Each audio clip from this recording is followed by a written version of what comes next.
The other issue that you've been focusing on this week, I saw your question on the CFMEU. What's your assessment of where the government's at on this? Do you think that they should be allowed to get these administrators in, or should there be a quick Senate committee looking at it? Look, I want the administrators to go in really quickly. You know, if there's going to be a Senate inquiry, then it's got to be a short one, because I think it's really important that we start action on the CFMEU right now, and it's clear that the Fair Work process would just not be fast enough.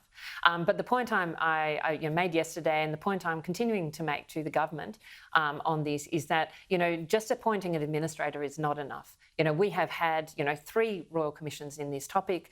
We have had decades of problems of criminality in this area, and it's got to stop. And it's time to get a robust body that does have support of the unions, of industry, and of government that can oversee this industry into the future. And should it be a body that has more than just industrial powers? That there should be an ability to pursue criminal charges as well. You look at these reports we've seen recently, and they are hugely concerning, as you've argued in recent days. There needs to be a criminal capacity as well to be able to prosecute those sorts of activities. Yeah, look, I think that we do need the police to be on the front foot here.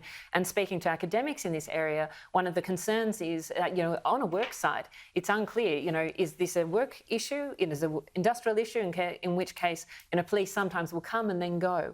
And so there is this lack of clarity in terms of what is the role of the police, what is the role of Fair Work. And I think it is really important to bring the police into this space as well.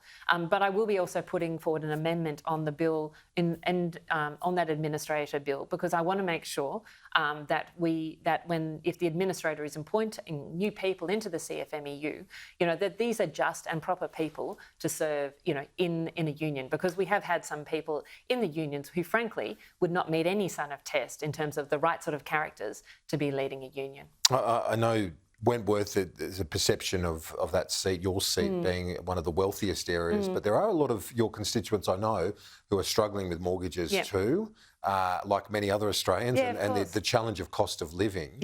You've got the wages number out today, slightly above expectations for the year. But overall, this remains a precarious balancing act right now, doesn't it? For not just for the government, the RBA too. Yeah, it does. Look, I think it is a tough time, and I think you're absolutely right. It's people in my community, some of them may have bought bigger houses, but frankly, they've got very big mortgages. I also have 45% of my community are renters, and we know that that's a really big part of the community who is hurting right now. So I think people are on tenterhooks right now on those RBA decisions. And in terms of the government contribution, do you have a view on that as to whether the spending has hurt or helped the RBA in its efforts? Look, I feel that, federal and state government spending, I wish had been lower, because I think that would have, helped in terms of the fight on inflation. I recognise, people do need that cost of living relief, so, I don't begrudge them that. But I've been really clear saying, look, I feel that the government could have pulled back on infrastructure spending over the last year and a half to try and reduce that push for things that we didn't need right now, because everything that we do right now adds fuel to the fire.